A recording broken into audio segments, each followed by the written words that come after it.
क्या कोई कंट्री इतनी बेहिस हो सकती है कि वो अपने ही कंट्री को तबाह कर दे? इसका खाना, इसके खेत, इसका पीना और इसमें रहने वाले लोगों का जीना, हर चीज जहर बना दे। यहाँ तक कि एक वक्त में दुनिया का सेकंड रिचेस्ट कंट्री का स्टेटस इसके अपने ही गले पड़ जाए और सऊदी अरब के बाद दुनिया का दूसरा रिचेस्ट कंट्री आज खाने से भी महरूम हो जाए। सिर्फ ये ही नहीं, दुनिया के बड़े बड़े कंट्री इसे अपनी रियासत बनाना चाहते थे और वो भी सिर्फ इसकी खूबसूरती की वजह से। लेकिन आज इस कंट्री की सारी लैंड किसी तबाहशुदा सहरा का मंजर पेश करने लगी है। तलाश कदीम की वीडियोस में खुशामदीद। वीडियो इन्फॉर्मेटिव लगे तो लाइक कीजिएगा और कमेंट सेक्शन में अपनी राय का इजहार जरूर कीजिएगा। ये है नाउरू, दुनिया का थर्ड स्मॉलेस्ट कंट्री और 21 स्क्वायर किलोमीटर पर फैला 12,500 पॉपुलेशन के साथ दुनिया का स्मॉलेस्ट आइलैंड नेशन। एक टाइम था कि ये आइलैंड बहुत ही खूबसूरत हुआ करता था। ऑर्गेनिक फल, सब्जियां, कोकोनट और सी फूड से माला माल ये आइलैंड सऊदी अरब के बाद दुनिया का अमीर तरीन कंट्री था। दोस्तों, वैसे तो इस आइलैंड की हिस्ट्री 3000 साल पुरानी है। इस पर कुछ ट्राइब रहा करते थे जिनका बाकी दुनिया से बिल्कुल भी राब्ता नहीं था। पहली बार साल 1798 में इस आइलैंड को जॉन फेरन नामी ब्रिटिश एक्सप्लोरर ने डिस्कवर किया। जब ब्रिटिश जहाज हंटर इस आइलैंड पर लैंड किया तो कैप्टन जॉन फेरन को ये आइलैंड इतना खूबसूरत लगा कि उसने इसका नाम प्लेजेंट आइलैंड रख दिया। इसके बाद यूरोपियन अक्सर इस आइलैंड पर आना शुरू हुए, यहाँ तक कि 1830 तक यूरोपियन और इस आइलैंड पर रहने वाले लोगों के दरमियान ट्रेड शुरू हो गई। यूरोपियन इस आइलैंड से फ्रूट्स, कोकोनट, पीने का साफ पानी और लोकल पाम वाइन लेकर जाते थे और इसके बदले में इनको शराब और हथियार देकर जाते थे। उस दौर में इस आइलैंड पर 12 कबीले रहा करते थे और शराब और हथियार की वजह से इनमें लड़ाइयां शुरू हो गई। बात इतनी बढ़ गई कि साल 1878 से 10 साल तक सिविल वॉर चलती रही और वॉर इतनी शदीद थी कि इनकी आधी आबादी मारी गई। साल 1888 में जर्मन अंपायर इस आइलैंड पर कब्जा करता है और तमाम वेपन कॉन्फिस्केट कर लेता है। 12 साल बाद 1900 में British phosphate commissioner Albert Ellis इस आइलैंड पर फास्फेट डिस्कवर करता है। दोस्तों, फास्फेट एक ऐसी मिनरल है जिसे जमीनों को जरखेज बनाने के लिए इस्तेमाल किया जाता है। जिस जमाने में जमींदारों को किसी फर्टिलाइजर का पता भी नहीं होता था, इस दौर में ये एक बहुत ही इम्पोर्टेंट रिसोर्स था।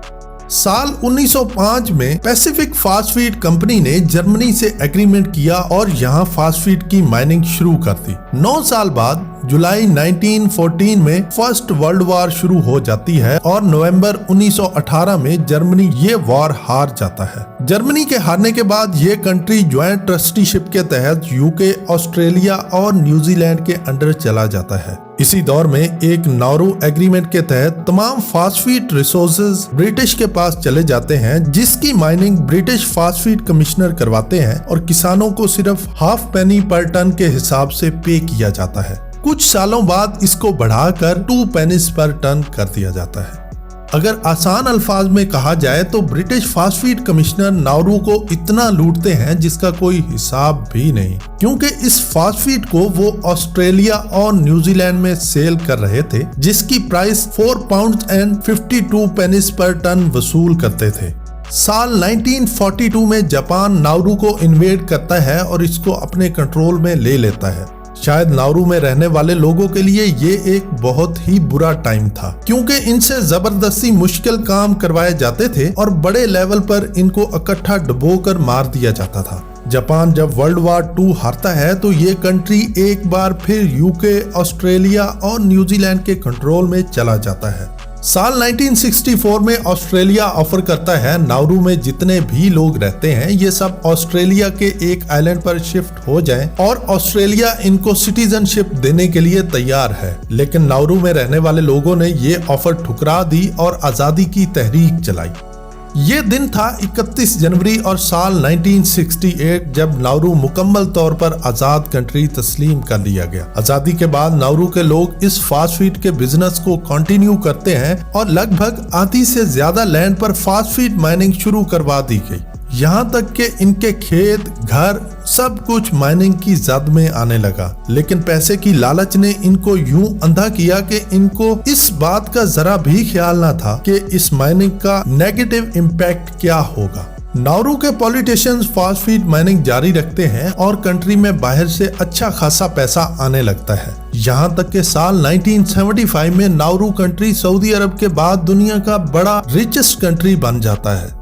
नाउरू इस पैसे से एयर नाउरू नाम से एक एयरलाइन बनाते हैं और एक शिपिंग लाइन भी। इसके अलावा इंटरनेशनल इन्वेस्टमेंट करते हैं जिनमें वॉल स्ट्रीट में इन्वेस्टमेंट की जाती है। मेलबर्न में नाउरू हाउस के नाम से 52 स्टोरी स्काई स्क्रेपर बनाई जाती है। $7 मिलियन की एक ऑफिस बिल्डिंग बनाई जाती है जिसके ऊपर रिवॉल्विंग रेस्टोरेंट बनाया जाता है।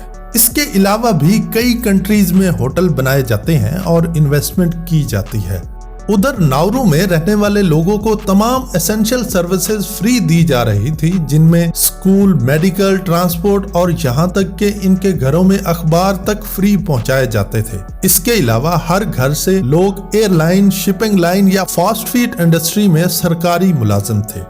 साल 1982 में न्यूयॉर्क टाइम में एक आर्टिकल प्रिंट हुआ जिसमें प्रेडिक्ट किया गया कि नाउरू के अंदर जो फास्ट फूड है अगले 10 साल के अंदर ये सारा खत्म हो जाएगा। फिर ये लोग कैसे इस लाइफस्टाइल को कंटिन्यू करेंगे और इसके बाद कैसे गुजारा किया जाएगा। उस वक्त के नाउरू फाइनेंस मिनिस्टर इस पर बहुत ही मजाका खेज जवाब देते हैं, जब कल आएगा तब देखा जाएगा। लेकिन कल तो आना था और आया भी। साल 1990 तक फॉस्फेट रिजर्व्स खत्म होना शुरू हो गए और जो इन्वेस्टमेंट अदर कंट्रीज में की गई थी वो भी क्रैश हो गई। एयरलाइन और शिप लाइन जहां सब अपने लोग भर्ती किए गए थे, साल 2000 तक वो भी लॉसेस में जाना शुरू हो गई।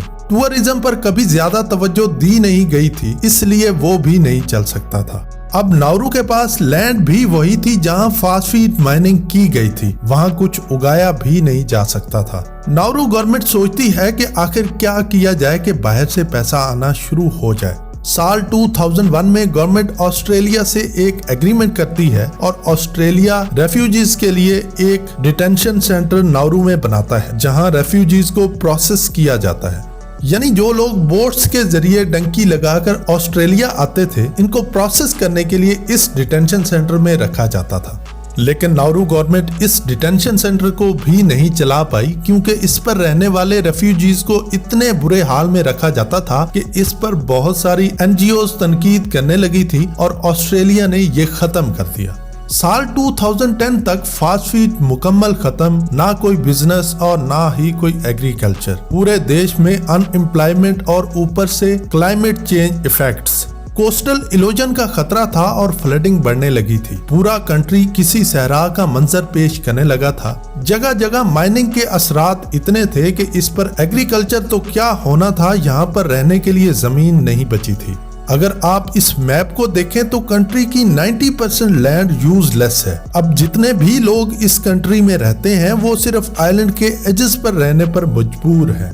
सिर्फ ये ही नहीं बल्कि इस कंट्री में अब तो पीने के लिए पानी भी नहीं बचा। इसके पास खुद का ना तो खाना है और ना ही पीने के लिए पानी। यही वजह है कि न्यूजीलैंड और ऑस्ट्रेलिया से सब कुछ इंपोर्ट करते हैं क्योंकि इनके करीब तरीन यही कंट्रीज हैं। सबसे बड़ी प्रॉब्लम जो है इन लोगों के लिए वो ये है कि इनके पास अपना कुछ ना होने की वजह से ये लोग टोटली फ्रोजन, प्रोसेस और कैन फूड इस्तेमाल करते हैं जो सस्ता तो पड़ता है, लेकिन इस फूड में सॉल्ट, शुगर और आर्टिफिशियल इंग्रेडिएंट्स ज्यादा होने की वजह से इनको मोटापे का शिकार बना रहा है। इसकी वजह सिर्फ एक ही है, गैर मियारी खाना और जंक फूड। क्योंकि जब हर वक्त जंक फूड खाया जाएगा तो डेफिनेटली मोटापा तो होगा। एक रिपोर्ट के मुताबिक नाउरू की 90% पॉपुलेशन मोटापे का शिकार है और ये कंट्री मोटापे के लिहाज से दुनिया का नंबर 1 कंट्री है। दोस्तों, उम्मीद है आपको ये वीडियो पसंद आई होगी। दोस्तों के साथ शेयर कीजिएगा, चैनल को सब्सक्राइब कीजिएगा ताकि नई वीडियोस आप तक पहुंच सके। मिलते हैं अगली शानदार वीडियो में, तब तक के लिए अपना और गिद्दो नवा के लोगों का ख्याल रखिएगा। अल्लाह हाफिज।